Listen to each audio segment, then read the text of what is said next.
G'day listeners, welcome to Bar Karate, the Sailing Podcast. My name's Jordan Spencer and it's that time of the week where we get to hang out with some really cool sailors.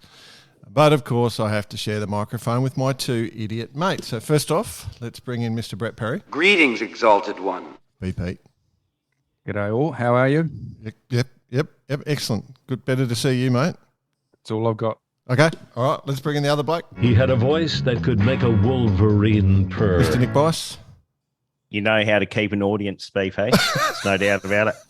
Well, So you can just special comments, mate. special comments. Got some good news and bad news this week. What do you Okay, want? go on. What do you want first? Bad news. Toby's shaved his mullet off. No. No. Yeah, Oh, God. it was like there's about to be a statue cast of such a fine mullet that he was growing, but no longer. Now he's gone the fade. Oh, He's probably about to move up to your neck of the woods, Jordan, get a few tattoos and get a flathead. start and have driving a bloody white Ford or something. Oh, I But can't. yeah. Can't So Jeez. yeah, no. First day of school, back to school for the kids tomorrow. So everyone's all excited. Yes, they are. in SA. So Is that the good news? Including the youngest? No. Good news is I've joined your camp, Jordan. What? Order Wing Mazda. wing. Ah, wing ding. Oh, Wing ding. excellent. Everyone's doing it now. It's like Rust. Yeah. Everyone's into it. Yeah. Hey, by the way, speaking of tattoos, I think I may have come up with the idea for the best Australian tattoo ever. Righto. Here we go. You know how everyone thinks Australia's dangerous because of the crocs and the sharks and blah, blah, blah. But what we all worry about getting swooped by magpies. You know how magpie season's just the worst thing in the world. I was wondering, if you tattooed like a magpie swooping on you on the back of your head, would the magpie that comes down to swoop you just go, oh, sorry, my bad, and pull off? With a little speech bubble saying, "Hey, this is my dude." Well, going down that path, why don't you just get a little snake bite whacked on your ankles? I don't think snakes care. They'll just keep hitting you. Okay. Good on them. Yeah, probably won't catch on. But anyway, Now, gentlemen. we digress. Gentlemen. There has been discussions about behaviour on this show, and one of the things that sparked it was that what we wanted to call any discussion whilst the ocean race was between legs. And Nick, you came up with a name for any segment for that. Do you remember what you came up with? Yeah, I do. We're not going to say it. My lawyers told me I'm not Okay, going to say it. Good.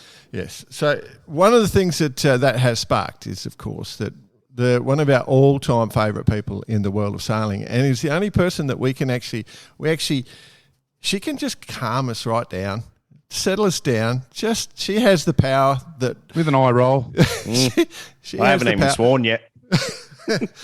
And, one of our favourite people. So we thought, you know what, it's time to just get a bit more settled and grown up and bring on Grounded. and bring on someone where we can talk some interesting stuff. Look, she's even looking at us that way now. Now, we had her on the episode 42. We've got her back because, she's just been doing the ocean race again on the IMOCA. So we're very happy to have our good friend Abby Ehler on the show. Welcome, Abs. Thank you. Blimey, that was an intro and a half. Not Took for not feeling the Jordan pressure at all. Took Jordan all day to write that. We've been going back and forth on how we should approach this particular episode. Yeah. No, Being our guardian and all. awesome to have you back, Abby. So, first question then, have you recovered? Like just 1 week out of finishing that first leg? I read your little blurb that you put on the book, basically saying the good, the bad, the ugly. Have you recovered? Yeah, yes and no. I think, stupidly, we were only at sea for 5 and a bit days, and yet it probably felt like more like a 20-day leg on the body. I think it is pretty brutal on board. And I think just the lack of sleep, that's the thing that gets me the most, just not being able to sleep on these machines. So, yeah, I think not helped by the fact that the stopover was a bit of a strange one where no shore team were allowed to work on the boats. And only leg one crew were allowed to work on the boats. And as you can imagine, it was a fairly brutal leg, and the job list was off the scale. So that basically meant, I was working on the boat until the day before the boat left. So no real rest time. So I think my body at the moment has just gone, yes, we're home. Yeah. I can relax. I watched that video of your Abs when you were just doing that work on that winch. You were rebuilding a winch, and I was watching it and I'm going, gee, she looks tired. That looks like that winch could go back in all sorts of different places. Yeah. Well, funny enough, I was tapping into quite a few of the boys from the boatyard, having never taken one of those air winches apart. And there was one particular O-ring that was, causing me a few issues. So between Coxie and Simon Boats and a few of the other boys on the end of the telephone trying to talk me through it, we got there in the end. We've had a discussion theoretically about the impact on the body. How was it? I mean, it must have been. I mean, coming out through Gibraltar in particular, we did discuss that it was going to be pretty heavy. But just in general, these boats are they're wild. Yeah, I think. I guess the biggest difference is the speed. So. And it's consistent speed. It's not like you're surfing down a wave and then you can almost expect the impact into the wave and then you repeat that process over and over. It's the fact that you're sustaining 20 knots plus at all times. And so if we do slam into a wave, the de-acceleration is massive. Yeah. I remember one... I was going to say, can you explain one to us? Yeah, I was in the very aft bunk. So we've got, a couple of bunks on the side, which you've had to put in for ocean race rules. I was in the very aft bunk and I'd made the mistake of sleeping. I had the slippy slide of the sleeping bag on the mattress. And we must have hit something big because I basically exited the bunk at full speed, didn't touch anything and just landed on the stack in front. Oh. I mean, it was just, unbelievable. Just you've got to be holding on at all times. You're basically crawling around on your hands and knees just to keep your center of gravity low. It's just everything is difficult to do, and more so than say on the 65 where you're still sort of looking out for yourself, but this is kind of next level. 5 years ago we weren't even thinking about this sort of thing. Now we're hearing stories like this. I mean, it must be insane to think that you can be out there being thrown out of your bunk and then like just having to crawl around like you have done for 5 days. Imagine doing it for longer. Yeah, I mean, I think it's part of it. Is I guess it's why do you do it? It's the exhilaration of the boat being at that speed, and the technology that's on board. It's just kind of feels like you're tapping into the Formula One of the sport in a way. And I guess it's that step up from the 65 was such a it's a tractor, really, isn't it, when you look at it? And it served a purpose. It served a great purpose to get around the world multiple times, but it's a very safe environment at the end of the day. And this is kind of more along the lines probably of the Wallys 70s, where you're pushing the limit of weight, you're pushing the limits of technology. And this is kind of that next step up with being on foils, and therefore everything is just happening at much greater speeds. And therefore, the living environment on board takes its toll. But I guess that's the trade-off, isn't it? Yeah. So quite a bit has changed. Like you say, you're on the foils, you're crawling around, but has anything remained the same? Like watch systems and stuff like that, have they kind of evolved as well with dealing with a boat like this sort of thing, or still trying to find out what the best systems are? It's almost a little bit difficult to compare because you've gone, in my experience, I've gone from sailing fully crewed, so we're talking 9 or 10 people on board, and here we are with 4 of us. And so it means there's only 2 of us on deck. So one of you is effectively driving the pilot in the cockpit, and the other one might be nav, checking out doing some repairs, whatever. So it's very different in that respect. And when we do a watch change, either 2 and 2, or if we do a rolling watch change, it's quite often that we end up with all 4 of us on deck just having a chat or a bit of banter or talking about what we've been up to. And very quickly, as with this boat, we're only running a 3-hour watch system. Very quickly, you've suddenly eaten into your 3 hours just by having that chit chat.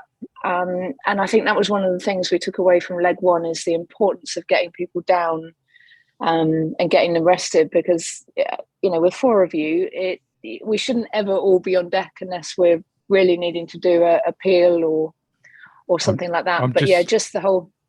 Sorry, I'm sitting here laughing, having a laugh, because you just asked about, setting your timings for your watches and this and that, except there you go, being flung out of your pipe cot and landing in the middle of the boat, going, crash out. Oh, well, that's it. You're up now. It's it. You're done. So it's kind of like dictated to you.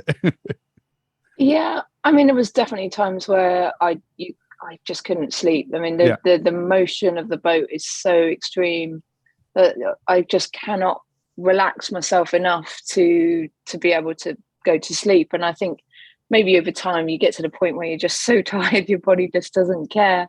But yeah, it's and the whole thing of wearing protection gear, wearing earplugs to try and just take the noise of the of the foil down. It's just totally different game. But what about I was just thinking, with that first leg, you kind of had the upwind, like all through the Med till you got to Gibraltar. It was upwind. And then once you popped out, it was basically a downwind run all the way. One of the things we've been talking about on these boats is sometimes it's actually more comfortable going upwind, although upwind in 50 knots is never going to be comfortable. Which was it noticeably different in that situation, or it was just hard the whole time? No, I guess the upwind, it's uncomfortable because you're bumping over the waves, and that was one of the tactical decisions where off the south of the off the Spanish coast, we were choosing to tack in there. Basically, the sea state was getting so bad as we came out, excuse me, that we were opting to go in, and so that created sort of multiple tacks where we had that battle with 11th hour up that coast. So seaway does play a huge part particularly with the foiling boats, and so trying to get in and get out of the really bumpy stuff was a big difference. But it going upwind is not too bad, and particularly this boat, it seems to be really well balanced upwind. It's easy to find a groove, which I think I didn't expect that. You would think that these boats going upwind would just be hellish, but it's not too bad at all. And actually the worst point of sail is reaching. And that effectively is like being in a rib doing 30, 40 knots. And it's that constant slam, the impact. If you're sitting down, it's just like you just got 2 centimeters smaller every time you land on the wave. So reaching is no go in these boats. It's fast, I'll give you that, but long periods. And then downwind, downwind's cool. I mean, downwind, the boat's very flat, and you can be playing the waves like you would any normal planing boat. So, we like downwind. We did touch on that, the VMG points of sailing, upwind and downwind. That we know that these boats are a rocket ship reaching with the foils. But you just mentioned then downwind seem to be more pleasant. Obviously, there's a point where the boat is you can feel the boat with the foils and everything's right. Is that the best way to explain it? That it does feel good, VMG? Yeah, and I think the feel.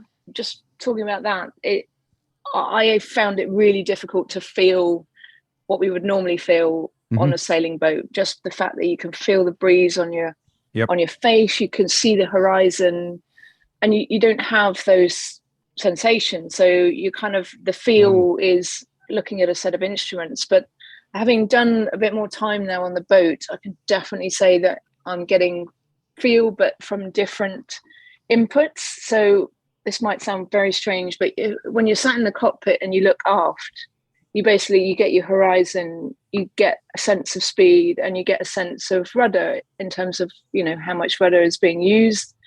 And from that gives you a lot of feedback in terms of, where we are on the wave, playing the wave, how much pressure in the rudder, are we really struggling to get down that one?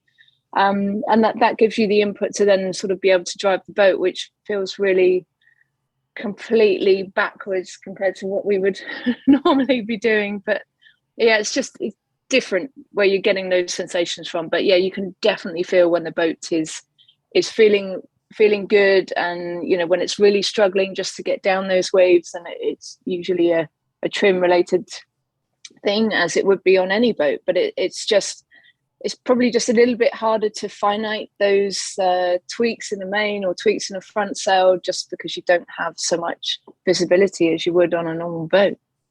So given you've stepped off for leg 2 and 3, is it just sitting in front of a video game for the next month or two? Just to keep the eyes in? Definitely keeping an eye on them. A little bit of that, and a little bit of back to home life. I guess this was all a very last minute call up, and there's still a lot of things I need to be at home for, not only for my son. Let's chat about that. How did that happen? Last minute? You say last minute call up.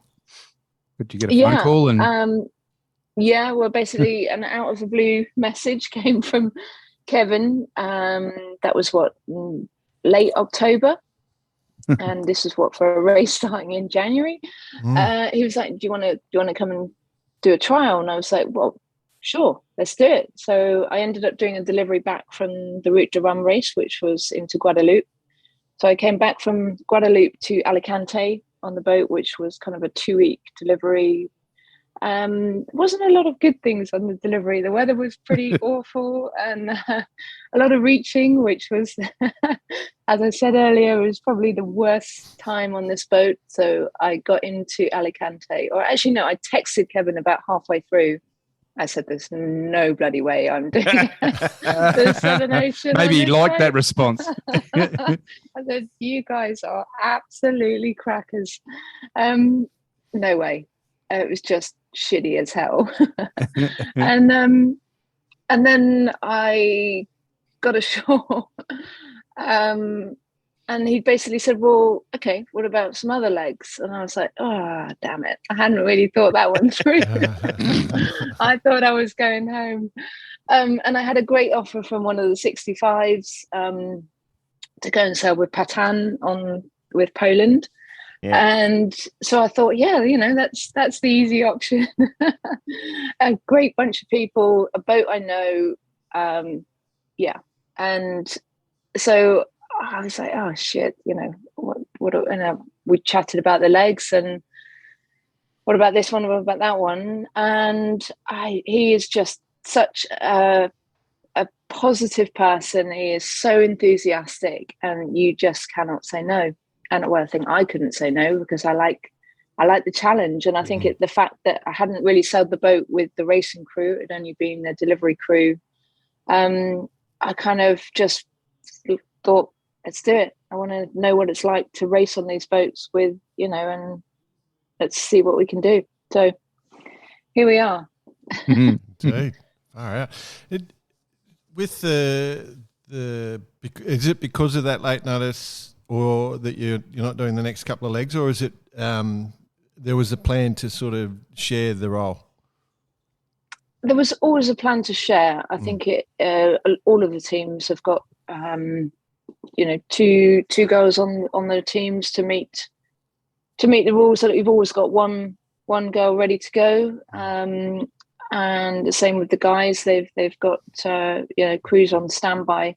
I think the nature of these boats, people will get tired, people will get injured, and you need that time out to rest. And I say it's a long race. It's shorter than the ones we've had in the past, but it's very condensed and a lot of long legs in it, which will take a lot out of people. So I think come Itoijai, there'll be some fairly significant crew changes amongst the whole fleet, really, to keep people fresh. I mean, from a spectator point of view, obviously we're watching it pretty closely now, but that Southern Ocean leg is going to be one to watch. Yeah, it's funny, isn't it? Because you look at the Vendée Globe sailors, and that's just a breakfast for them, 30 days at sea. But for the ocean race, it's a monster leg. I don't think in the history of the race there's ever been a leg that long in distance. Nick, correct me if I'm wrong, but it just seems like it's a monster. Basically around the world. It's basically around the world. In distance and therefore time at sea. I think, it's just one person on these boats. I can kind of get it because you're your own boss. You do what you want. You sleep when you want to. But with four, there's you're always going to be pushing that little bit more. That was the question I wanted to ask you, actually. Yeah, I think you are, because you perhaps you wouldn't be taking that reef as early, or you'd be dropping the reef earlier than perhaps you would be if you're single-handed. If you're peeling single-handed, you've really got to think that maneuver through, because it's going to take you so long to do it. Whereas with four, you can do that maneuver perhaps in half the time it would take you to do it single-handed. So I think there's more push factor as four people on board. What are Kevin's thought on that? It's coming from the IMOCAs. How does he feel? Yeah, I mean, what, as in the length of the leg? Does he feel like it's a bit easier for him? Does he feel it's how is his transition into having people on board? He loves the camaraderie of the team, and I think he's got a great bunch around him, and I think that I actually found that quite surprising, that for someone that knows the boat inside out, he's very open to you fixing stuff. He's very open to you making decisions about where the boat's going to go. Sail changes. I mean, we're still very new in the sail inventory and getting our crossovers. So that was one thing I took away, was like he's very open. He's not. I would have just expected a single-handed sailor to be very dictative, this is how we do it. Yeah, this is how we do it on board. When we're alone, this is how we do it. Talking too noisy. Can't hear anyone anyway. So actually, how are the boats to do manoeuvre? Like, are they, from a crew management point of view, like to put a reef in or something like that? Is it difficult or as easy as it probably can be? Things like the reef isn't too bad, because it's just, it's effectively 2 inches main halyard and the outboard end that you're winding. The doing a peel is definitely not ideal. On the setup on Holston, we've got almost 2 cockpits, if you like, two pedestals, one either side, and two driven winches either side. But by the time you've put a tack line, a halyard, another tack line, a halyard, a sheet, couple of sheets, you're basically having to lock off. The runners stay locked off on constrictors. The traveller and the main sheet get locked off because you can't have them during a manoeuvre. So you've kind of, it's an organisation nightmare, and you basically really have to think through what we're going to put the sheet on, what we're going to, how we're going to do this. That's the limiting factor. But of course, it all comes down to saving weight, and you do what you do. You do it the best you can. But I'm sure over time, that's one thing that we will refine. Already just on leg 1, we got our tacks, reefs, jibes down to an art. So that can only get better as the race goes on. Interesting. Now, something which is probably the most important question of the interview, the discussion rather. So when Kevin, during the Vendée, when his boat went down, I think he's well known for taking a whole bunch of cheese on board to the other boat. I can confirm. Does he bring some good cheese? Cheese, yes. The other very weird thing that's on board is tins, like sardine tins. Yep. But they're tins of mussels. Oh, Yeah, Mussels. Or, like Beautiful. seafood. Oh, Beautiful. My God. smoked mussel. No. A bit of Brett, smoked Brett. oyster. What's wrong with a smoked oyster? Smoked oyster and smoked a bush Jats oyster. biscuit and a Jats biscuit. Oh, my Oh, God. beautiful! No, I love it. Well, first, one, it absolutely stinks. Yeah. So we had one little accident in a food bag. Oh. And needless to say, like everything now smells of mussels. Oh. But no, he's a big fish eater.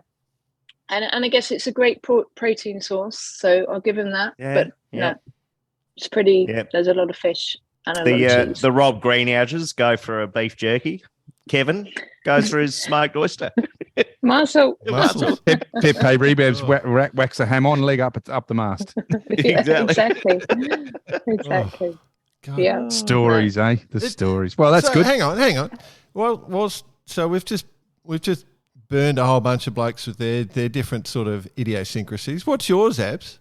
What's your little thing? I guess I'm really sweet toothed, so yeah. we didn't have any sweets on board for leg one. Oh. We had chocolate. We had some dark chocolate. But if I was packing food, there'd be like dairy milk and there'd be lots of Haribo in there. Yeah. Snakes, I think jelly babies. I'm a big thing for comfort food. It might not be giving you any good, but comfort food when shit's hitting the fan. I just got this jelly baby would It be just, like a just lifesaver. keeps you so level as well. Just all that sugar. Yeah. No, It just- no, that's right. No ups and downs. I got Well, this, you're speaking Jordan's language I got anyway, this- Abby. So visual image of Abby on the permanently rail. on and up. Permanently on and up. I've got this visual image of Abby on the rail with those fake teeth lollies, remember? Just smiling at you. beauty. Yep. I've got to keep that in mind. One of those, I'll and do one of those, that. one of those Next fake, leg. fake candy cigarettes. Oh, no, they're gone now. Oh, don't go there on the cigarettes. Yeah. Oh, no. Is that not is that on the There's a boat? story. You got a story for us? Oh, no smoking, no. Yeah, I know. Well, it must be the French. I think it's very French, isn't it? The whole. No, because There's a the French smoke like trains. I don't mean that in a bad way, but yeah, I was quite surprised when someone busted out a cigarette. I was like, "Holy smoke! Which era am I in here?" Yeah. Yeah. Oh, hang on. Let me go put my Marlin wet weather gear back. Yeah. Gonna whack my sou'wester on and go out for the dudes. Was it a rolly or a standard? No, I think it was a standard. Yeah. Sit in the corner and roll one up. Anyway, Yeah, moving Yeah, that move was on. an inside Anyway. story. Move You didn't on. hear that here. Well, yeah. inside, exactly. It is inside. It's inside the cockpit. Yeah. I was actually wondering, remember back in the day, they used to have this thing called the foredeck union. Yeah. What do you call it now in your boats, Abby? The cockpit union. Yeah. Well, you're all in the Yeah. cockpit, so Yeah. I guess that's probably where I differ in that whenever we need anyone to go outside, I'm like, "Yep, take me. I'm take going. me, let me out." Get me out of here. is it a bit like that? Is it a bit like that? Do you feel like you want to be out there? Yeah.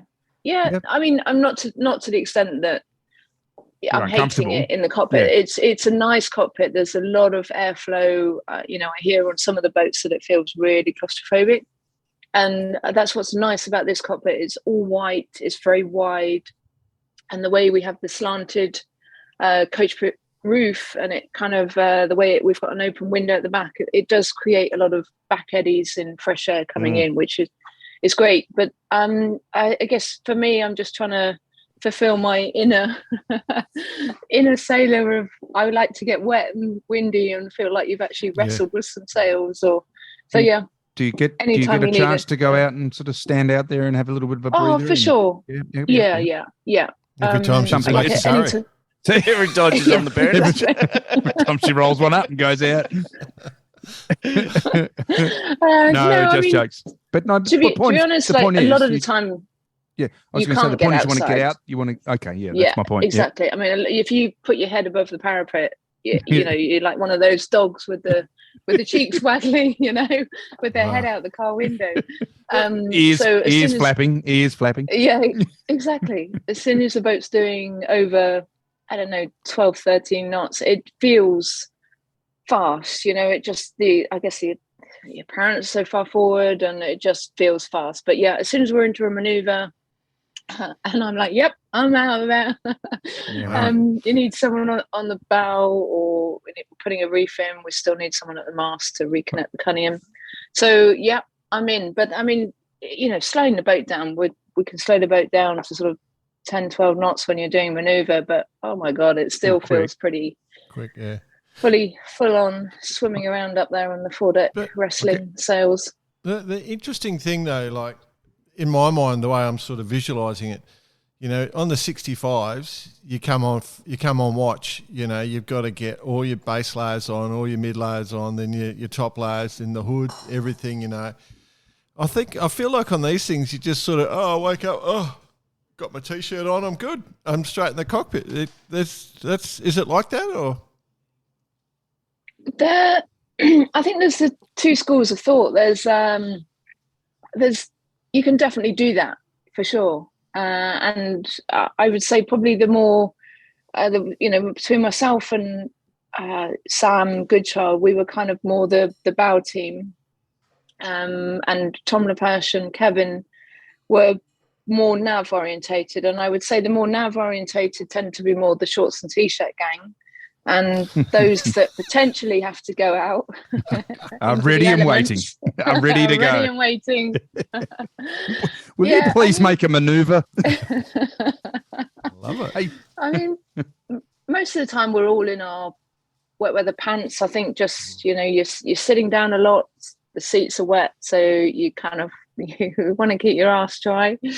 But then, you've got, basically you're on deck there's a jacket ready to go, there's a life jacket ready to go, so you just basically put it on and go. But interesting, I got woken up from my bunk, what I thought the guy said, he said we're going to put a reef in, and I was like, okay, reef, that's quick, I won't bother putting any layers on, just put my jacket on, life jacket, off I go. But we were actually peeling, and I was like, oh, damn, that was a faux pas on the translation. I would have put a few more layers on if I knew I was going to be swimming around on the foredeck. Oh. How is it on the foredeck? I mean, those things are doing warp speed, and that spray must be just insane. Yeah, I mean, you can't go up there if the boat's at warp speed. It's too dangerous. You will literally get washed to the end of your tether. And so it is a full slowdown. Oh, it is a full slowdown. I guess, like I said, probably that 10, 12 knots is a safe speed, but it's really just based off angle. You get the boat down to a safe angle if you're downwind. It's probably 150, and just hang in there. But the boat's still potentially going to pick up a wave, and then it flies off its foil.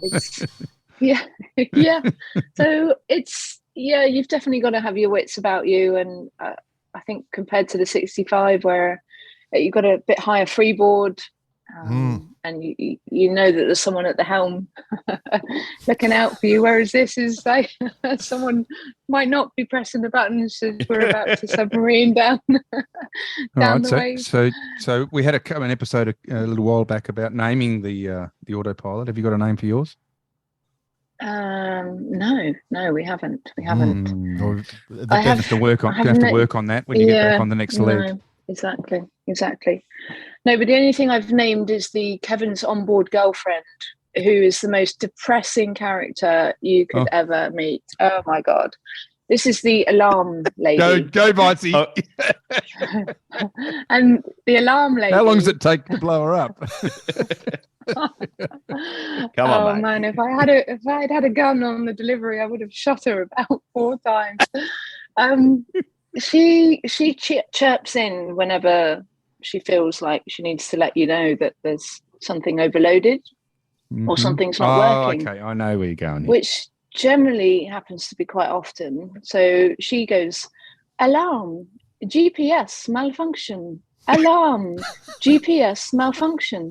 And she will repeat this until the alarm is finished, and then alarm, Plus d'alarme, no more alarm. And oh my God, this is just like, oh, Definitely, you can see it got to you. Yeah, you should have gone for the Bruce. Have you named her? Have you named her? No, she's just Kev's girlfriend. Kevin's onboard girlfriend. Oh. Yeah, she's the life and heart of the party. It honestly she looks sounds like a beauty. Yeah. It does look like you guys are pretty boring. Playing video games half the time on the boat. Like you're just looking at computer screens and. Yeah, well, not so much. We're just on our setup in the cockpit. We've basically got a set of B&G screens, one of which is solely about the pilot info, and obviously all the usual wind data. So we're basically just driving the pilot. We can drive the pilot off a push button on the pedestals. Mm-hmm. So it means that you're there. You can be with the traveller, main sheet, and driving the pilot. And it's literally just tweaking it, because I think the pilot is so intelligent. It's nothing like anything you imagine on your kind of on the North Shore 30, where it's got exactly. Nothing like that. I mean, this is a pilot where you can tell it you want it to steer off apparent wind angle, you want it to steer off true wind angle, and then on top of that there are multiple layers. So that's its parameter, pitch and heel, and rudder response, and exactly speed, heel. They tend to be the two factors that you put in. So it then off that barrage of numbers, it will drive how it thinks. And obviously what you're trying to do then is being the more intelligent beast of seeing the wind and the wave and feeling the boat. It's like, well, we can get a bit more depth here, and you might just drive the pilot down as we're surfing a wave, or upwind, we're just a bit too shy here, let's bust it out a degree. So is that what you're doing? You're actually tweaking. Yeah. So you just said, you can feel it on the waves. The wave motion feels like you can drive a bit deeper here. Can you actually surf the wave, by come up, down, up, down, up, down? Is that something you can teach it to so do? Basically, no. I mean, you once you've set those parameters of what you're asking the pilot to drive to, and then that's a number, a tolerance number, so plus and minus. Yep. But often, like it was downwind apparent wind angle. Downwind apparent wind angle would be your main number, right? Yeah, I mean say it's something like 60 degrees apparent downwind, but there's times where you just feel like the boat's just a little bit on the high side here. Let's just tweak it down, and so that's literally all you're doing is just tweaking, just using your senses to get that extra bit out of it. So is there any computer assistance with any of the sail trim, like the sail vision stuff, or is that not really into it? That's just more with the original boat setup? Yeah, I'm not aware of anything. We're certainly not using it on board. I would imagine it was used a lot in the setup, just testing using that stuff, intelligence for testing. But yeah, certainly not while we're on board. No. I think we've got enough going on with our. Yeah, and I'd imagine it's going to take you the whole way around to sort out your crossover charts, because just all the different parameters and working the boat, and Kevin's girlfriend just screaming in your ear the whole time. GPS alert, malfunction. Yeah, and that's just one of the alarms. What's another one? We could make a musical. Go on, tell us another one. What's another one? So we've got the camera at the top of the rig, which is basically detecting Oscar. Oscar the camera. So Oscar is a beep, beep. But as the impending object gets closer, then obviously the beeps get beep, beep, beep, beep, beep, beep. So if it thinks there's something of interest, it's just a beep, beep, which, so that's on top of the alarm, GPS malfunction. And then the other one is the pilot. So every time you're pressing the buttons on the pilot, that makes a beep. So obviously when we've boats, like doing that, I'm about to broach, then there's obviously someone going beep, beep, beep, beep, beep, beep, beep, beep, to get the boat to come down. And so if morning, GPS malfunction, GPS malfunction, beep, beep, beep, beep, beep, beep. Exactly. Oh, I remember coming into the finish at Cape Verde, and obviously it's picking up a lot of, Oscar was picking up a lot of either fishing pot or boats, or if there's a wave, a big wave that's not out of the ordinary, it's kind of picking that up. So Oscar was having a ball. We had some other alarm going off, and just like, oh my God, we just need to get across the finish line. I'm guessing. Yeah. I'm guessing with all that stuff going on, and then smashing the way the boats smash on a reach, like, you'd confess to anything. It's like a form of torture, isn't it? Oh, it's like the Chinese water torture. Yeah, I was going to say. The CIA's listening hard on this. French IMOCA torture. I've had enough. Yes, I did it. I did request that the alarms could be toned down, given that there were 4 of us on board and not 1. Yeah. And therefore, I think somebody would hear it. Hence the earplugs. Right. Yeah, I was going to ask, is that your hearing protect just earplugs, or you're running the big tradies, big ear muffs with the radio going? No, I think like sleeping wise, you're trying to put in some noise to cancelling stuff. Take out the noise, but cancelling. But obviously you're gonna be able to sleep. So if it's like trying to find some soft ones that do the job. That's a tough thing. It's a tough thing. Those little squeezy ones you put in that expand. At the end of the day, they just you feel pop like out. Yeah, but at the end of the day, when you take them out, you feel like your ear holes are like 3 times bigger than they should be.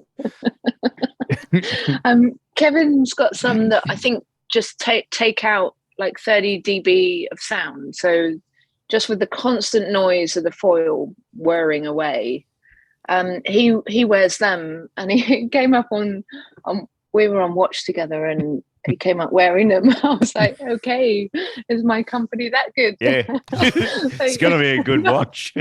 So did you hear about the Frenchman, the Irishman, and the Englishman? No. And he turns around and goes, Abby, ease the main! What? So no, apparently he just wears them the whole time just to take out that little bit of noise, because I think it you step off thinking that you've been in a disco for the last 5 days, where that. I don't know if you heard our interview with Rosalind. We discussed that they got off the boat and actually wanted the band to play to have the interview, or sleep in the bass drum. It's time to do a drum solo. I need to go to sleep. It's crazy. Yeah. So what's just a random question? What's the highest speed you saw on board, or what's the boat record? 36 knots. 36 knots. Yeah. 36 knots is a doable speed. It's hard, isn't it? That's a lot quicker than the gun runner, 16.5. The mighty gun runner. Yeah, I think if we were to name a cocktail after the wholesome 36 knot, she might have a bit more alcohol than the gun runner 16.5. Yeah, so what's it,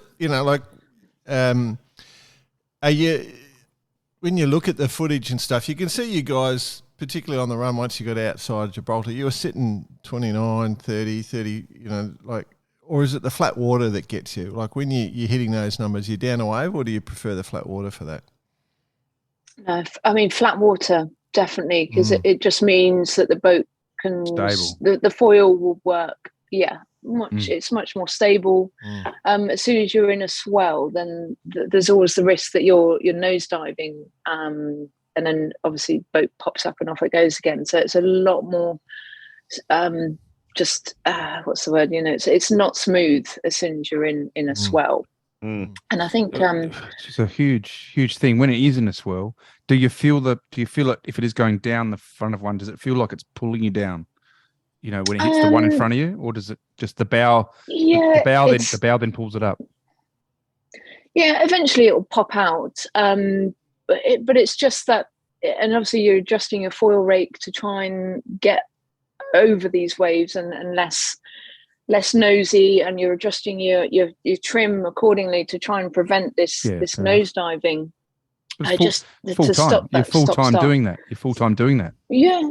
I mean, you're constantly just tweaking stuff, just trying to find find the optimal one, whether that's just sailing slightly higher so that it's less likely to nosedive into the wave, depending on the wave direction. So there's a lot to think about, more so than, you just accept the fact that when you're on a planing boat, that's how it is, and you're doing your best to steer around it. But the fact that you're trying to stay on the foils and stay clean of the waves is a harder task, as the bigger the wave is.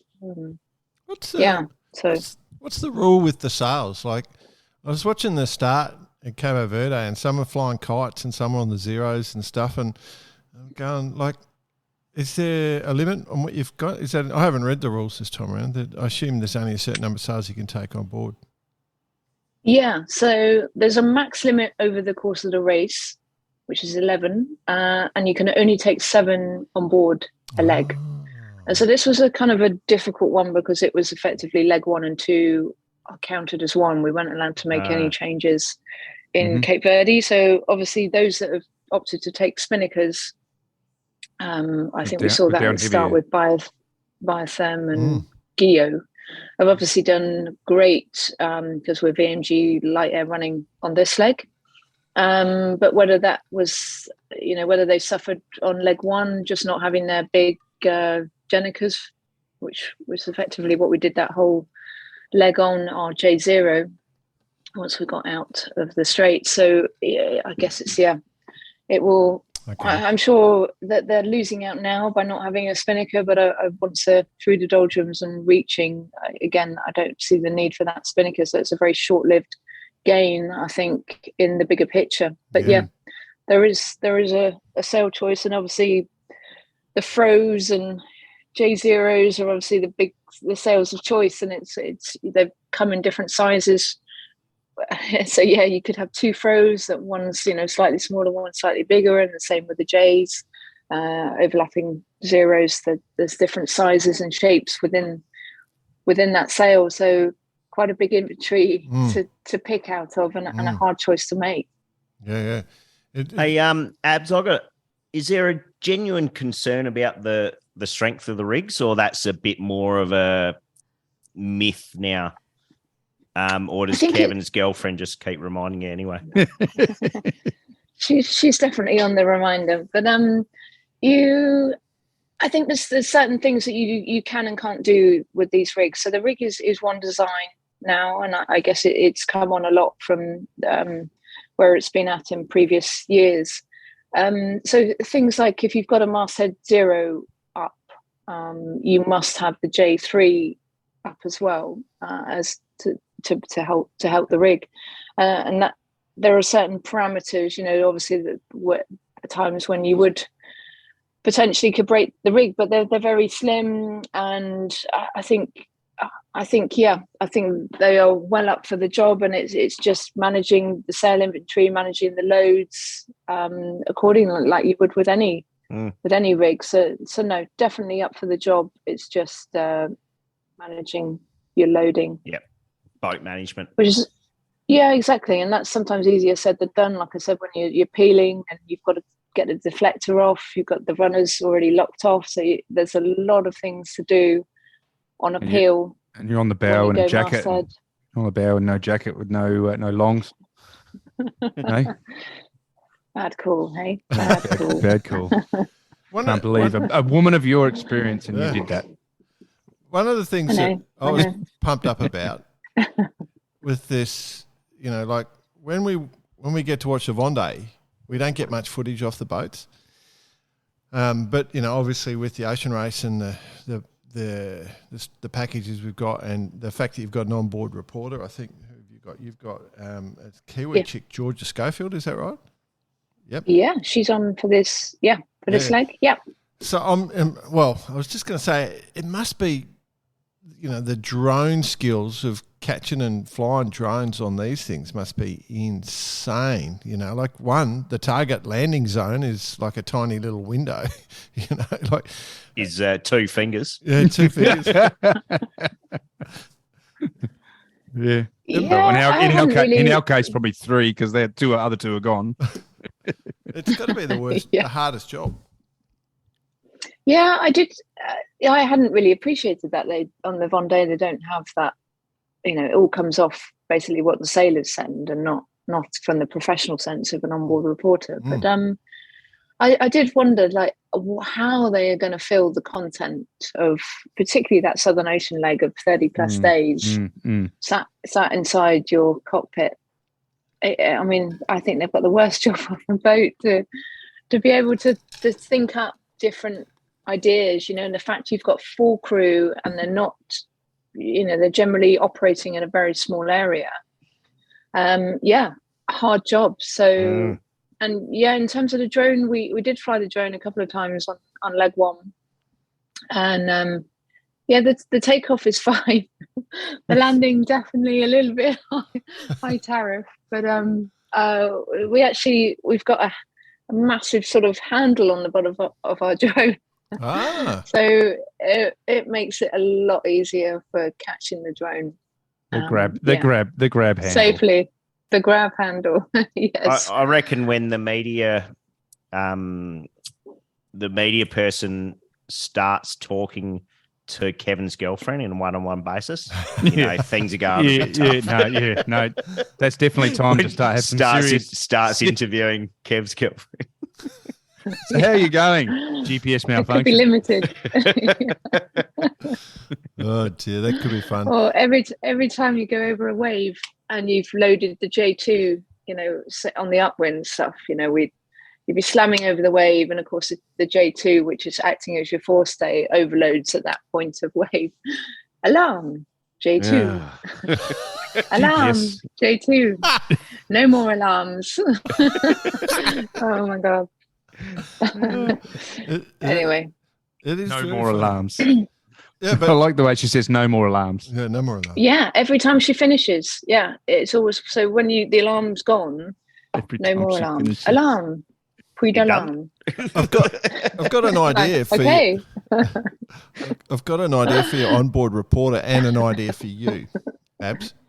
Mm-hmm. So what the onboard reporter could do is set up a taste testing competition, so you could get a bunch of different mussels on there, and Kevy could have a taste testing competition, right?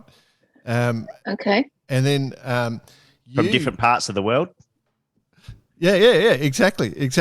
But in the stopover, before you get on, you could get in and rig the alarm, and anytime somebody opens a tin of mussels, you could have alarm. Alarm. Stinky food. Stinky food.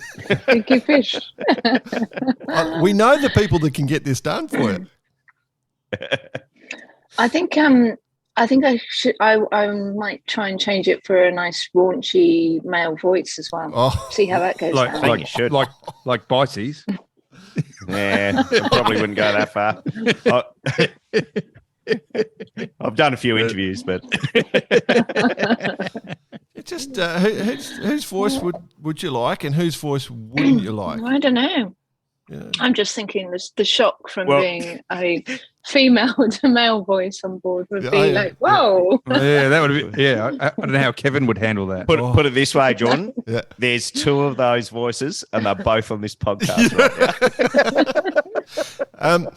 But remember, we were talking, Bice. We were talking about this whole idea of doing the, your car navigation. We're willing to do the voice audio for car navigation. Putting it with a bit of slang into it. Yeah. We could do the same for boat alarms. Oi! Oh, Oi! Oi! Well, you idiots!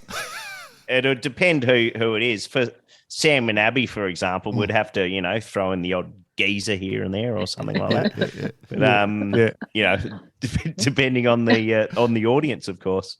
Imagine Kevin if we throw an Aussie accent. Oi, mate, you're overloaded the J2. Hey, oi. Slow it down into the front one, mate. Come on. So what's now, Abs? We spoke about it a bit before, but on the side. Well, not necessarily on the sidelines, just watching from afar for the next couple of legs, and then jump back on in Brazil. Yeah, that is the plan. Jump back on in Brazil for the leg up to Newport. And then from there, we're kind of just playing it by ear, depending on how we go. We'll see what happens. And I'm back to the Swan again, Swan 50 racing this season, back with the Pahonen. Yep. We've got a few crew changes on board. So, yeah, looking forward to sailing with some new people. So, someone on the main called Warwick Fleury, who got a I few have close. Never had the pleasure of sailing with, but embarrassingly, I had to Google him because I didn't know who he was. So I will hand up. What about Sail GP? Episode 126 from memory. Yeah. Sail GP, you going to come and hang out with Tom down south for a little bit, or? Yeah. So Tom is off to Sydney in a week's time, and there for the event. What about you? Are you coming with him? No, they could reopen your commentary spot, Abs. Just get down there, just knock on the container door.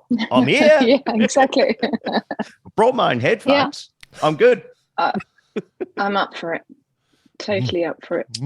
And I guess LGP is in full role. So and great to see that they've got an event in New Zealand in a few months. So that'll be interesting to see how that goes. First time there.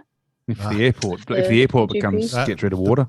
The Sail GP New Zealand is going to be a struggle because, the tsunamis, every time there's an earthquake there in Christchurch, it's just going to be rough out in the water, I tell you. There's a lot of earthquakes here. Well, lead balloon. Yeah, it is what it is, isn't it? Right, we'll be there, I think, that time of year, so we'll be right. Cool. All right, so you step back on board in Brazil, and just try and do one better than last leg into Newport, where you just got pipped from memory. Yeah, at the finish, by Matt Frey. By Matt Frey, exactly. So yeah. Well, fingers crossed. Yeah. Before you go, what about your thoughts on the fleet? Obviously you went out and sailed this leg, sailed beautifully. There was challenges from 11th hour. There was challenges from Lizia to 11th hour. Obviously, the other two boats, you said potentially a sail change decision or sail selection decision may have affected their results. But how do you see it panning out over the next, 2 or 3 legs? Because it's pretty interesting. We don't know. I don't think anyone knows. No, I think it's still very early days. Do feel that Wholesome and probably 11th hour 11th hour by far have had the most time training in this configuration. Wholesome is obviously a very new boat, and it definitely feels like we have great boat speed. I mean, even from the very short legs that we did on those imports or practice races, it definitely feel that we had that little ounce of speed. I mean, that's over a very short amount of time. That's what it is, and doesn't take into effect, anything tactical. But that's kind of like a great feeling to have in your back of your head, knowing that you've got a good machine, and it's literally, using that to the best of its potential. Gio is obviously a slightly older boat, heavier boat, but that will play out in maybe the heavier air legs that she'll find her legs there. And from there on, it's really hard to say. I mean, Biotherm and Melitza, I really don't know that much about the boats or the teams, and it's just such a new playing ground that I think the pecking order is yet to be decided, and it will probably take this leg and I guess the Southern Ocean leg to really to work out the standing order from there. Cool. Well, one thing's for sure, Abs. Had my money on you guys to take out the first leg, and I think you guys only realising your potential, just purely based on timing. Given 11th hour, it's been literally off the design board now for almost 2 years, probably. So, and the way Kevin manages a team, and just even looking at the boat, it looks super sexy. It's an unreal machine. So best of luck for the rest of it. Thank you very much. You can owe me a beer for winning you the first leg. And yeah. I'll remind you of that. We've done okay this week. We'll have a chat about that in the close down. We've done okay. So yeah, thank you very much for having me back. It's always great fun chatting to you guys, and see you no doubt. Can't wait. Somewhere soon Hopefully in the soon. future. Absolutely. Wait. Indeed. Excellent. I'll see you in the UK soon.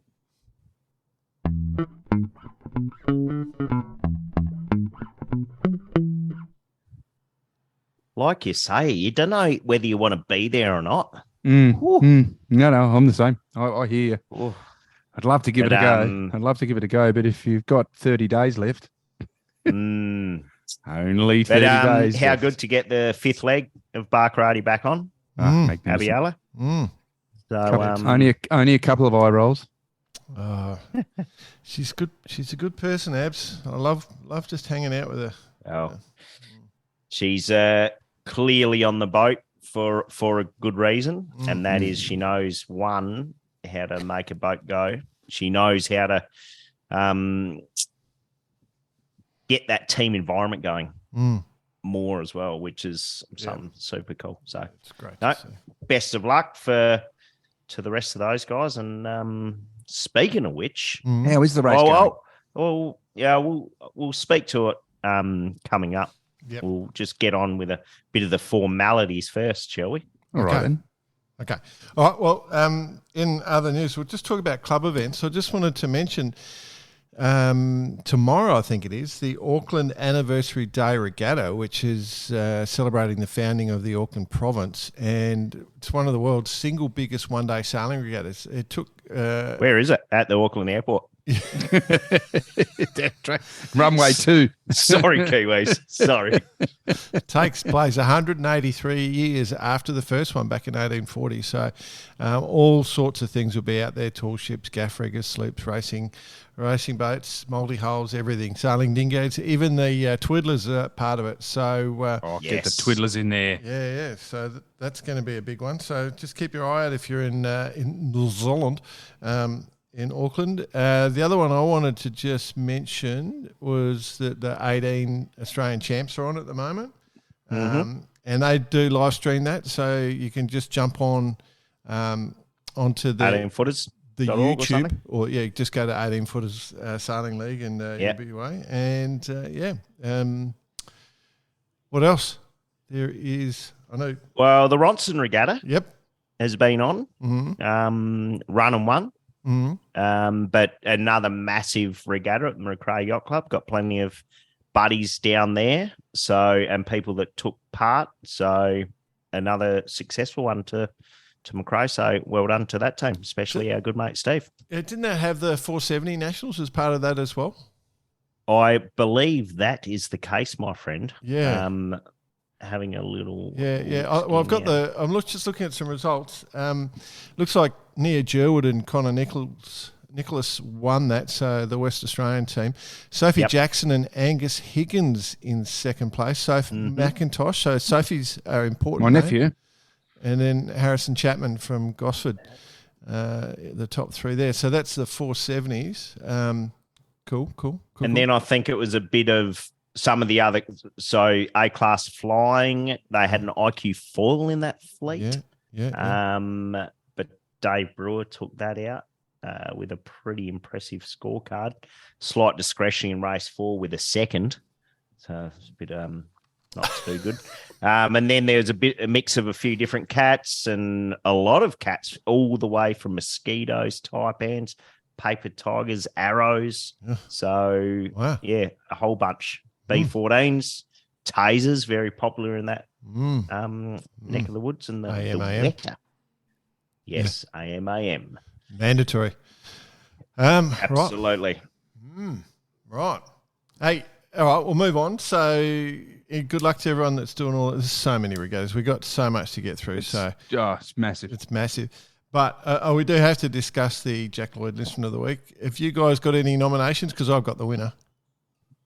Oh, yeah. No, I concur. Obviously, we don't have any nominations.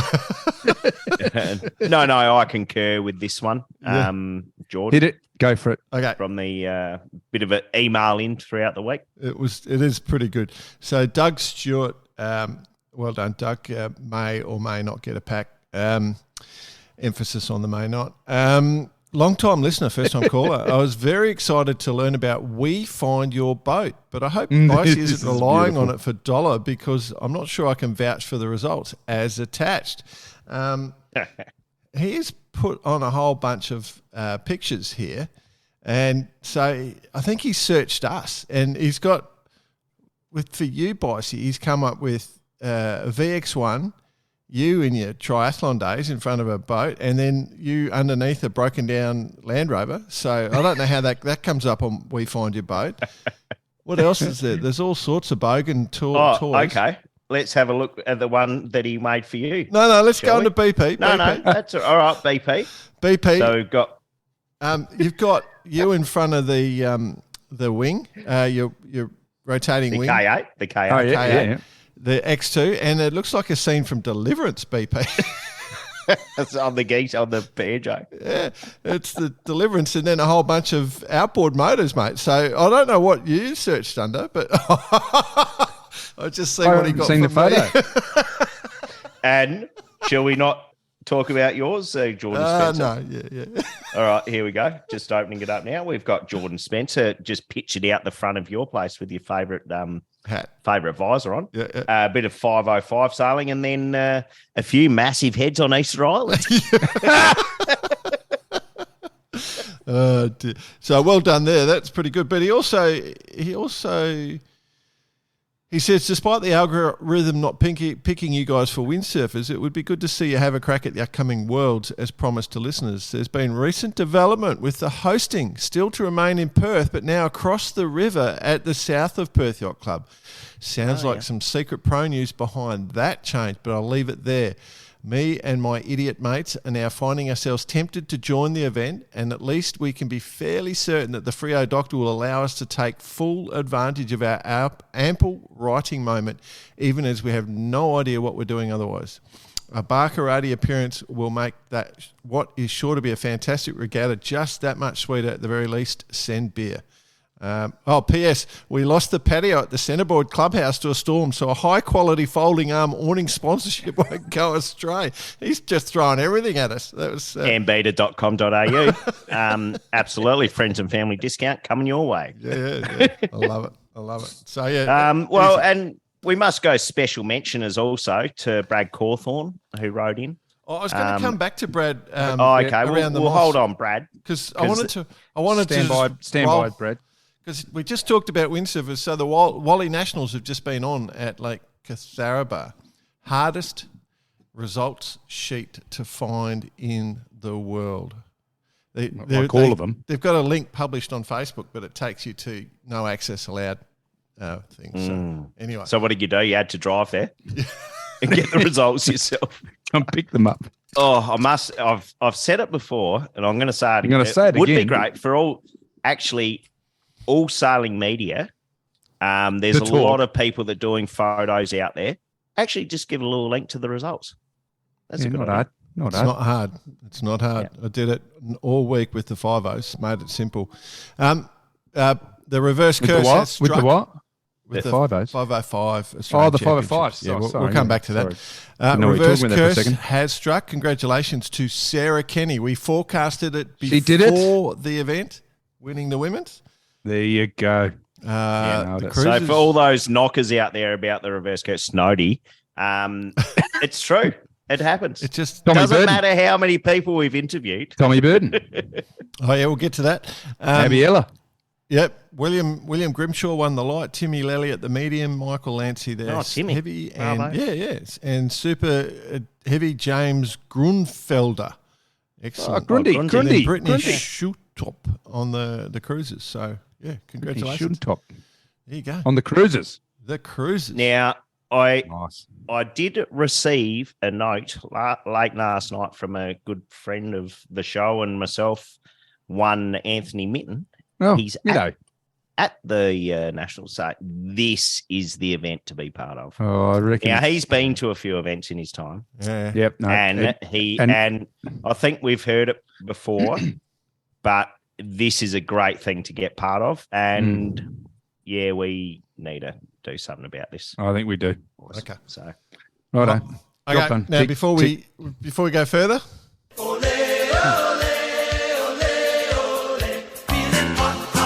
it's hot time with Bice. all right, lead away, Mr. Bice. I was going to say, away. there's just way too many things on. There's It's nothing to just move on to We the just next have to thing. fly through it. Yeah. All rightio. The Moths, gentlemen. I wanted to mention this. Brad Cawthorne wrote in. Oh, yep. Pre final results, mind you. Well, I'm basically mentioning the journey he has been on with developing the new Moth that is currently being sailed by Tom Burton and won the regatta that he's set up in your neck of the your neck of the woods, Jordan.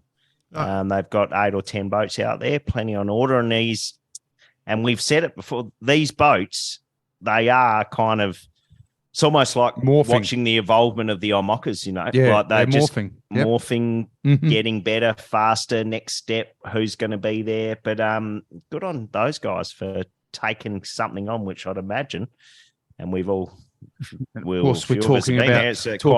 about the Swift. Quite a high risk thing, right? Yeah, yeah. We're talking about the Swift Moth. Yeah. So Brad Cawthorne and his guys up there. Yeah. So Moths, Tommy Burton takes the win, of which Reverse Curse lives on. Yeah.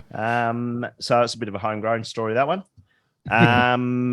The K ones, yeah, sorry for taking the piss out of all the bad thing that happened there with the big storm going on, and I'm unsure how it affected like Bay of Islands race week and stuff, but tomorrow, hopefully, think that got sorted. That was okay. Everyone can be back on the water for the anniversary regatta, and they're back on track now. Jordan Spencer, yeah, have you been doing a bit of moonlighting, my friend? What? Mooning. Under what media outlet are you putting yourself forward? I was reading this very boring article today. Yes. By your good self. No, It wasn't boring. It was good. What was the title? Light and Shifty or something. Repeat it to me, Jordan. Oh, I don't know. I wrote so many articles this week. It's just killing me. No, but so I had the 5-0s high on the list and just doing my research. I thought instead of actually me doing the research, just go straight to the source. You're obviously what was your role there? So you did a few articles, bit of Facebook stuff. Yeah, well, I was working, socials. So I just tried to write race reports at the end of the night. I had Australia Day, I went down there and I did a bit of live stream, did a few interviews, just because the 5-0s have been so good to me over the years and such a good class, and time to give back. A lot of volunteers, and so it was about an hour and a half drive for me, and so I just sort of flashed down and tried to do some coverage. A lot of friends, obviously, so it was a no-brainer. Just go down. It was interesting because what were your highlights, mate? Give us a little highlights package. Highlights reel. Highlights? I don't know. It could have been windier. I think there was 2 standout boats for the whole regatta. So there was sort of a bit of a gap, although when the wind changed, it all sort of started to come back. But the real highlight was there was a West Australian crew which have come runner-up multiple times, which is Chris Patterson and Tor Schenhoff. And then they were having a mighty battle with Michael Quirk and Felix Brokerhoff. So Felix is a German bloke, really nice guy. And so these 2 boats sort of cleared out and were having their way with it. And as I said, so Quirky's won it 5 times. And then Chris and Tor have only ever come runners up. So it was sort of like the bridesmaid, and they finally got to wear white. You know, they got the wedding dresses on this regatta. It sort of came apart a little bit for Quirky and Felix towards the end, and then Mal Higgins was sailing. He normally sails with a camel, Nick Johnson, and but his son Jack was sailing. So I think Nick Camel's about 6'4" and 110 kilos, 105 kilos, and Jack is, you know, your typical teenager. He's hit his maximum height, but he hasn't put any weight on at all. He's probably 75, 78 kilos. And as it lightened out, you know, Mal's a pretty handy sailor. I think it's got better and better. 5 or 6 time Australian champion in the Sharpies. So they just started smoking it towards the end and ended up tying for second. So that was pretty cool. And Jack had never been on trapeze before, I don't think. Like, never sailed a 5-0 before the regatta. So that's a bit embarrassing for everyone else. It was good, though. It was good conditions. And a real club sort of grassroots sort of effort. Darling Point Sailing Squadron's not big by any means, and it was just a lot of volunteers running around putting on a show. Fantastic. So, saw a bit of action on the socials. I know Brownie was coaching the WA team over there, up to 8 boats, I think they had. Yeah, so and he just said the camaraderie and the family type feel, the vibe, the Marbo. Was good. Good timing. Right, next, gents. Festival of Sails, been in Geelong. I won't go through all the results, but it kind of feels as though that regatta's back.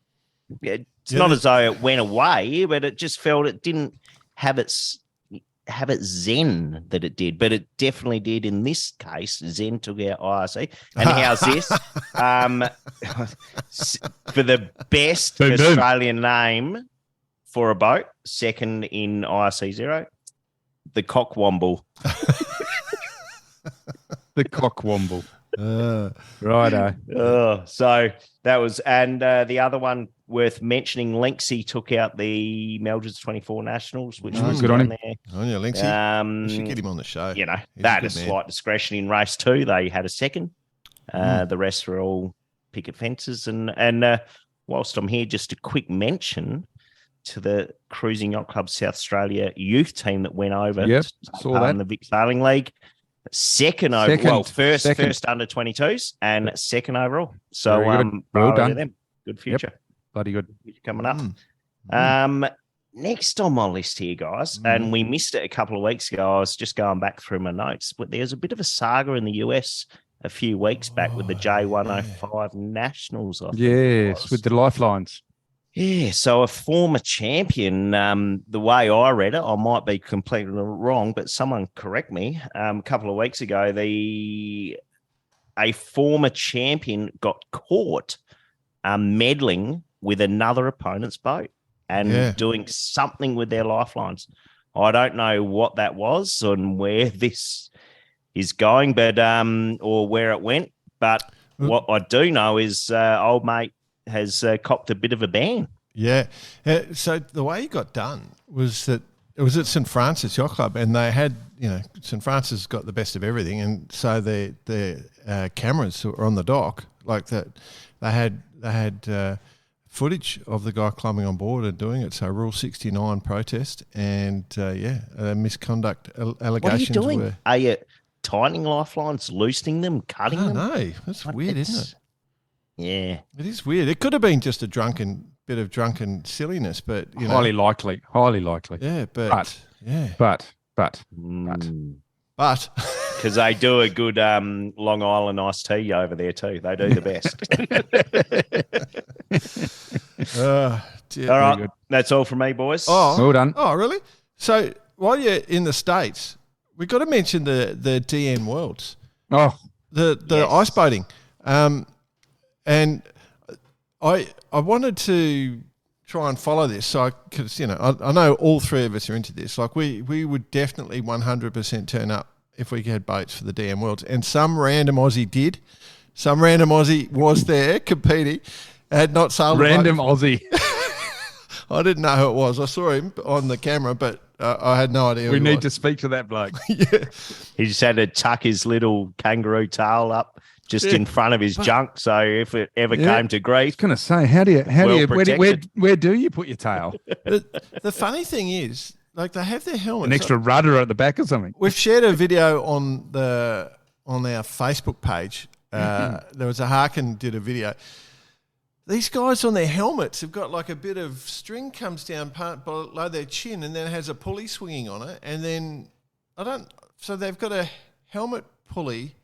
I don't know whether that's just a safety thing, so they can't, flick their necks or whatever it was. But anyway, some sort of head support, Jay. I don't know. Yeah, I don't know. Anyway, some people need it. I mean, let's not take the 12-pound head for granted. Yeah. Why do you always back yourself into a corner when it comes to a head joke? Oh, I got to put a purchase system on mine just to keep it up. 16-1 with a fine tune. Matt Struble, I believe, won the Worlds this year. So yes, he did. Yeah, he's been dominating the North American champs, and then he took on the Worlds. I know he put in a big effort from all the news reports I was reading and stuff like that. So at the Harkin Test Lake. Yeah. Yeah, the Harkin Test Lake. But yeah, so Matt Struble, then Chad Atkins, who sounds like a country singer that my dad used to listen to, and then James Taylor, Ron Sherry, and Griffin Sherry. So the Sherry brothers, I'm guessing. One's US 44 and one's US 4, so they must share equipment. How much tinkering these guys do on those boats. Mate. It's just so much. Like, it's just the tinkerer's paradise. Harkin must love it. Oh, you need to adjust it here. Is that going to be too hard for us? We'll just rock up and go, what does this one do? Oh, no, I'm bringing my hone stones to sharpen up my blades. And if someone picks on me, they might cop one in the old thorax. I'm going to take my 100-meter roller 1.7. It's kind of a class of opposites, though, because as you get older, you love doing the little detail tinkering. Like it just becomes nature, right? So I'll just move that half a mil in this, and and I'll do that, and then I fine tune that, and then when you actually start the bloody race, you got to get out there in your leotard and sprint across the ice, and then jump in. I love the Le Mans start. How cool is it?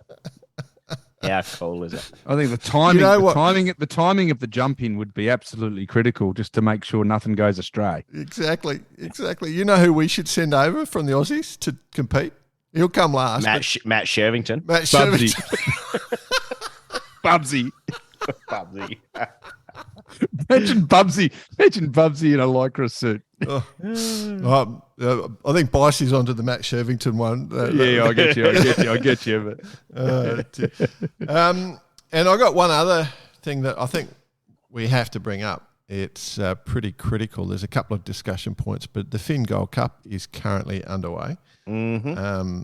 And in Flow Rider, Eddie Wright at the front. Flow Rider. Demonkus Namath, and then Miguel Fernandez Vasco are our top three currently. So I think we're a couple of days in. But the class is still going strong. And I'm glad you say that, BP, because I had a bit of a discussion during the week. Phil Chadwick rang me, and Phil is, I guess the best way to describe him, captain of the Brisbane Finn fleet.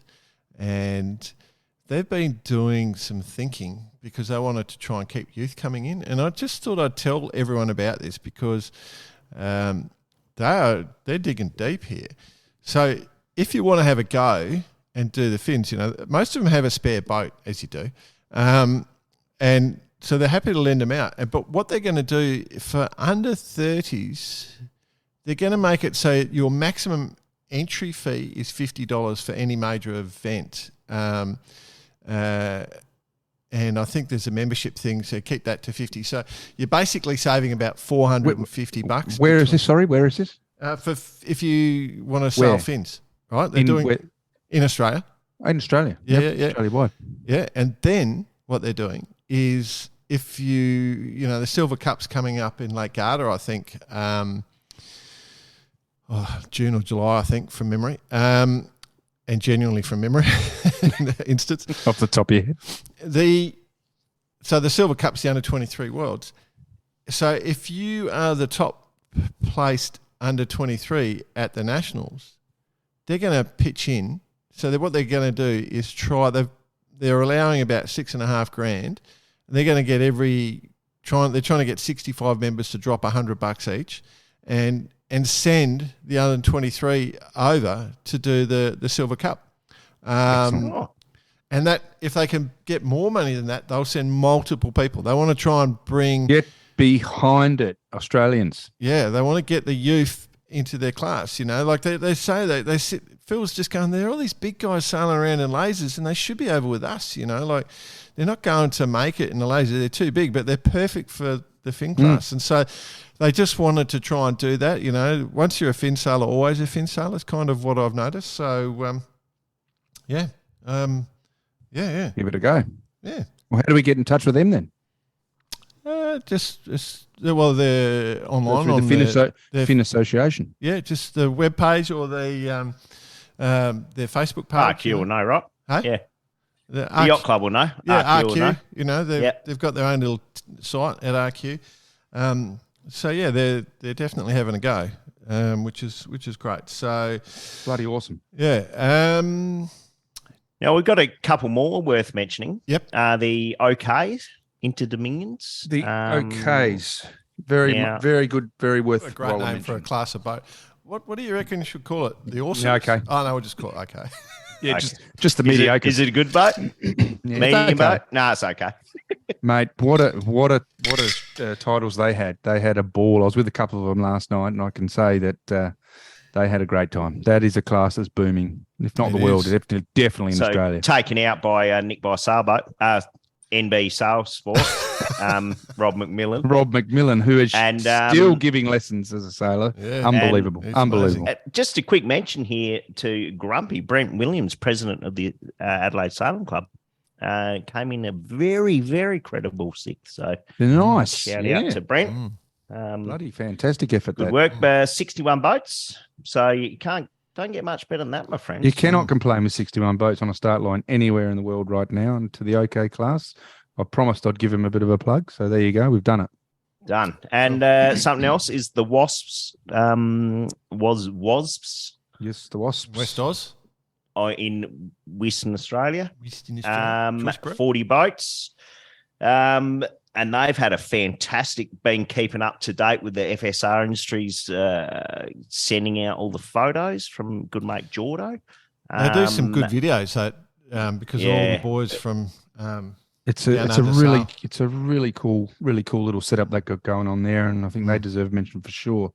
What they're doing and what they're trying to achieve. I think it's slowly coming to the fore. Absolutely. So just go check it out.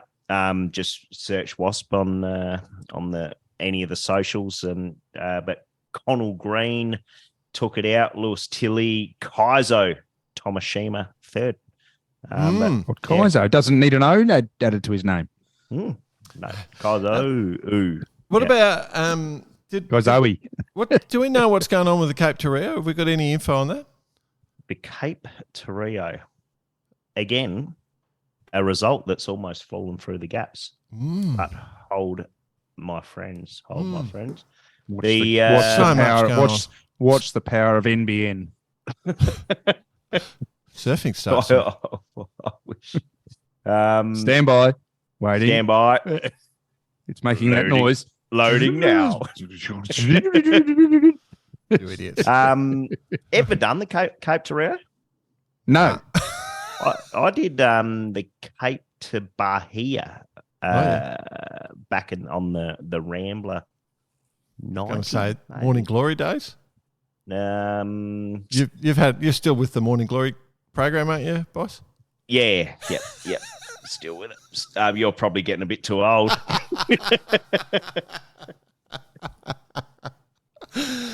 Couldn't help myself. I did the Cape Town to Capri. Cape Town to Crete. Capri. Oh, Capri. Oh, Jesus. Okay. Rightio. While we're waiting for the NBN to load. What we did see, though, an old old partner, the big catamaran. Yes. What was the name of that bastard again? Gennaro? Oh, yeah. No. Just joking. It's Rio de Janeiro. Yes. But a bit of a family affair with Campbell Field on board. Yes, I saw Campbell Michael Field there. Northey, that's it. Yeah, they were the first to arrive, but a pretty fine-looking ship, mind you. And I think as we speak, we're kind of seeing the back markers coming across, but by all looks of things, it was a pretty good knockout across the bottom of the Atlantic to get to Rio, and Brazilian hospitality awaits. Well, I hope they got their eyes out in case the ocean race boats overlap, just because they're just about to go through the doldrums, right? They're about 15 minutes away from them. You just check the handicap results on that, Bicey? The handicap results. It took him so long to find the thing. Overall IRC. I've got a Atalanta is Atalanta. If it's the same Atalanta, I know, far 70 maybe. Not sure. BP's got a feeling, though. I'm intrigued. You got a feeling? I got a feeling. I don't have to look this up. Oh, this is not good. This is not good podcasting. This makes good radio. No, you'll cut it out. You'll edit this one. No, I'm not doing it. No, I'm not watching. You got one. No, but we've got 13. We got 3 more boats to finish as we're speaking. 9 in IRC. So, but it looks like Atalanta, which was 3rd across the line, will be taking out IRC and ORC. There we go. So well done to those guys. You happy now, PP? Yeah, no, all good. Okay. All right. Get your guitar, mate. Okay. Get it out. Is that it? We're all done? Yep. We're exhausted? Cool. We are. All right, team. Good work. Do you use a shot glass on the neck of your guitar for this one? I've got an old beer top. A beer top? Yeah. Top of the beer. Right.